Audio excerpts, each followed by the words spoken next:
Is company loyalty dead, or do employers just need to do better?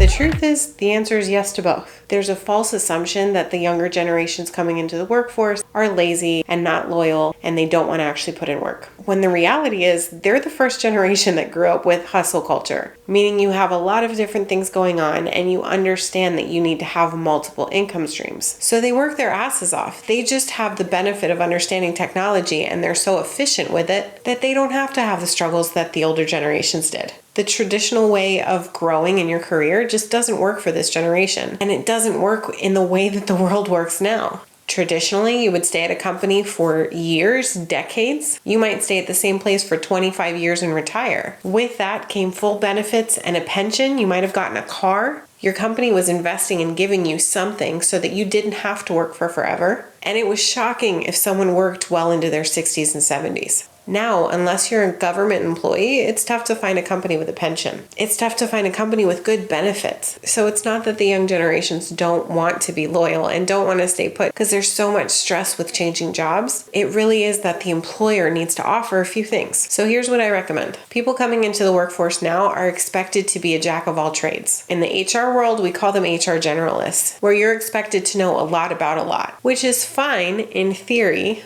but if your company expects that of your employees, you need to be willing to teach it. So if I know that I need 5 skills to get to that next level, to get to a promotion, to get to a pay increase, and my company is only willing to train me on 2 of those skills, I'm going to leave that company and find a company that will help me fill in the gaps in my knowledge so that I can get to the career that I want. Typically, this happens right around 2 to 3 years of employment with a company, which is why all of you recruiters and resume reviewers out there are seeing those job hops. It's not a bad thing. You're looking at a resume of a person that wants growth and opportunity. So you at your company have an opportunity to do that. If you want to keep your employees, if you really care about retention, then there are some basic things that you need to offer. There has to be some kind of decent retirement plan. Offering a 401k in and of itself is not enough. I've seen companies that have a 401k and they don't match it for the first 3 years, which is ridiculous. I've also seen companies that don't allow their employees to enroll in the 401k until they're with them for at least a year. Also ridiculous. If you care about your employees, you want to keep them happy, you want to keep them engaged, care about them from day one. So money, 401k, good benefits, that whole comp plan is one part of it. Loyalty is not dead. The employee today wants their manager to teach them, to guide them, to mentor them. The reason that they want feedback so much is because they're trying to learn. And if your managers aren't willing to teach, then they shouldn't be managers. So you have your compensation, your learning and development program, and then the last thing you need is visibility. Do all of your employees know when there's an opportunity available? Is your work environment safe enough for employees to apply to internal opportunities? And what I mean by that is I've seen companies that 100% disclose everything that's open. But if an employee from one department applies to another department, they're seen as disloyal and they're treated poorly. If you're punishing them for inquiring about an opportunity, you're literally doing it just to check a box that you have the program. That's not good enough. You have to have a strong internal career growth program. I lied. There's actually 4 components to this. So you have a decent compensation plan that's actually competitive with the market that you're in. If you haven't reviewed your compensation plans in the last 2 years, it's time to do so. Everything has changed. And generally speaking, I would recommend that you update them about every 18 months. Compensation's taken care of. You have a solid learning and development program that teaches more than just that current job role that employee is in. You have a safe communication structure that allows people to see internal opportunities and the safety to apply or inquire about them. And